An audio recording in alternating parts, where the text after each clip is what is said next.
Lonzo Ball is playing the best ball of his career, and I think he'll be an all-star as soon as next season.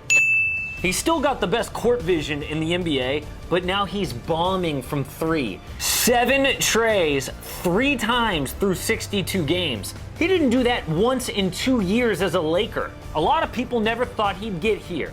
After the LeVar Ball circus, when Zoe didn't play like Magic Johnson, they wrote him off. In this video, I'll explain how Lonzo turned his career around, including the one tweak that fixed his shot, and how he overcame a lot more than most NBA All-Stars. Hey guys, it's Casey Kiernan, host of the AM Hoops YouTube channel. Thank you so much for getting this channel to almost 30,000 subscribers since the season started.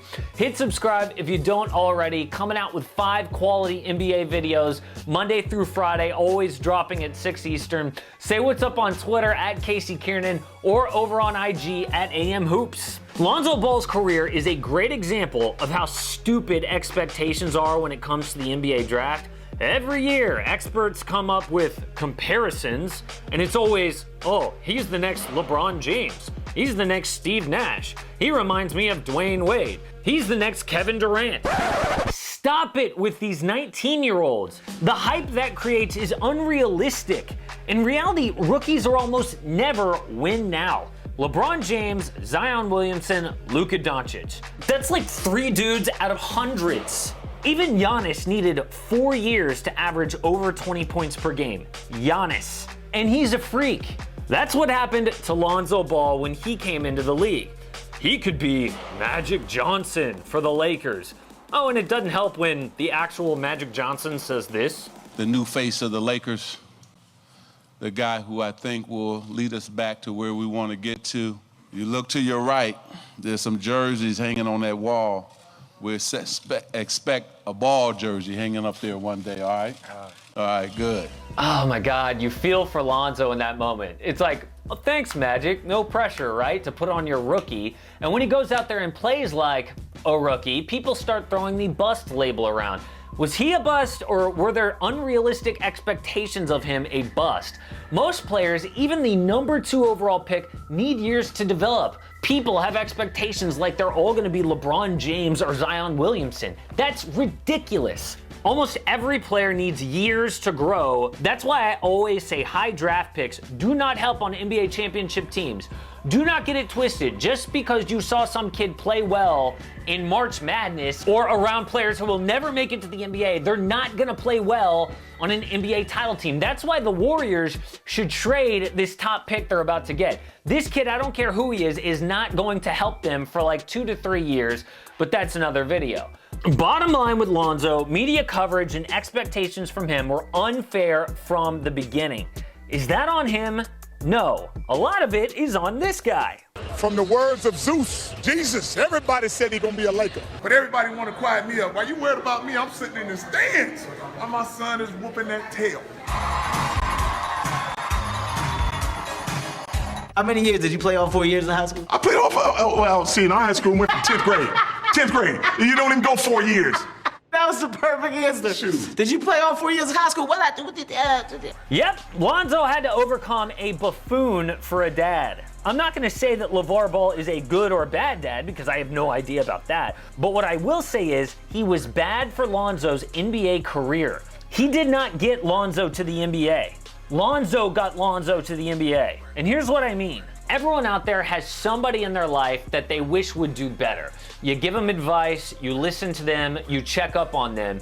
But you know at the end of the day, what matters is when no one's looking, what's that person gonna do? When no one's checking on them or giving them advice, ultimately it comes down to them. It's the same thing with Lonzo Ball. I know LeVar put time into Lonzo's basketball development, but the person responsible for the endless hours of practice and the grind it takes to go D1, then to the NBA, goes to Lonzo. He got himself to the NBA. And then what did LeVar try to do? He tried to profit off his son's success. LeVar created the Big Baller brand and tried to sell $500 shoes. Oh, and how did Lonzo do with Big Baller brand? Did you lose a lot of money when you invested in Triple B? You can say that. Depends on who you're talking to. LeVar has now relaunched Triple B with another son, LaMelo, about to enter the NBA. And knowing that Lonzo lost a lot of, maybe all of his money, LeVar still said this. We put all our money together. That's where the venture capitalists come in and say, we got $100 million for y'all. We don't need to have $100 million. We got it right here if we put our together. Are you shocked to hear your dad say he wants everyone to pull all their resources and go all in with the brand? No, not at all. He wants the brand to do the best it can do. Seriously, he wants Lonzo to invest all of his money into Big Baller Brand again? He's gonna try to profit off LaMelo, even though it hurt his older son financially? We're gonna make our as a family and we're gonna keep rolling. It's family, man. It's almost like he's using the fact that they're family against Lonzo, sort of guilting him into investing even more money so that LeVar can be successful. That is selfish no matter how you put it. I wouldn't invest again in Triple B either. Did you hear how those shoes actually performed on the court? No one knows this, but Demo had a backpack and he had extra like 4 pairs of shoes in there because I had to switch them every quarter because they would just rip. Like if you literally have my shoes from those games, like they're just like exploded, bro. So add the actual footwear as another thing that Lonzo had to overcome early in his basketball career. A lot of successful NBA players have dads or parents who we don't know about. It's about the kid. Lonzo has one that put the spotlight on his every move, stunting his bank account and his basketball career. So Lonzo had to overcome a lot more than most NBA stars to get where he is today. The wild expectations, a wild dad, the bust label, and the LeBron circus. As soon as the Lakers could cash in Lonzo and his teammates, they did for Anthony Davis. But it turns out that was the best thing that could have happened for Lonzo Ball's career. Lonzo is at his basketball peak right now. I think he'll be an all-star as soon as 2021. The numbers are impressive this year. He's shooting 38% from deep on 6.5 attempts per game. That's among the best for guys who take that many threes. He's always had amazing court vision, and he gets to show it off even more now with Zion Williamson on his team. Since Zion debuted on January 22nd, Lonzo's numbers have jumped across the board. And of course, the Pelicans see that too. They play Zion with Lonzo more than any other teammate. Of course he'll be an all-star. Zoe is the perfect running mate for Zion Williamson. The two complement each other. It won't take long for Zion to be an all-star, of course, and voters will reward Lonzo for helping Zion dominate the league. So how did Lonzo make this transformation? How did he go from bust, as some people said, to a future all-star?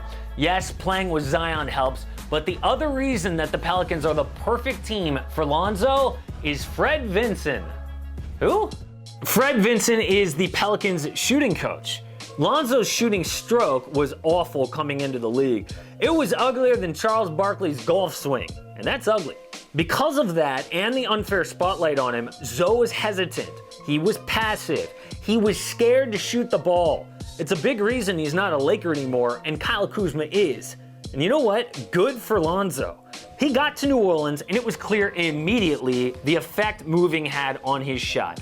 This video leaked in the summer of a much smoother shooting stroke for Lonzo. He continued to work with Fred Vinson, and the results are fantastic. His catch and shoot threes are lethal, hitting 40%. And the main fix that Fred Vinson gave Lonzo to fix his shot was shooting from the right side of his body. See, Lonzo is a righty naturally, and he used to release from his left side, which looked and landed awkward. Now, it's a lot more smooth and a lot more accurate. Zoe also benefits from playing with guys that draw a lot of attention, like Zion or Brandon Ingram, who's already an all-star, but Lonzo has remade his shot and it's rounded out his offensive game. He's always been above average on the defensive end, so it's only a matter of time before fans, media, and his peers recognize all of this and reward Lonzo with an all-star selection. I think it could come as soon as 2021, especially if the Pelicans don't give Ingram that max contract. I believe the Pelicans will have at least 2 All-Stars next year. Giving them 3 would be a big ask. It was even a big ask for the Celtics this year. For some reason, voters don't want to give 3 All-Stars. If Brandon Ingram gets paid by someone other than the Pelicans this offseason, I think Lonzo as an All-Star is a lock. Whenever it happens, the bottom line is Lonzo is showing he will be an NBA All-Star, and it's not a surprise. He's always shown that potential. It was just crazy for people to expect him at 19 years old to be the next Magic Johnson. He's only 22 right now, so he's overcome those wild expectations, a wild dad, and a bust label to be a future All-Star now in New Orleans. Support AM Hoops and click subscribe. Don't miss a daily NBA video.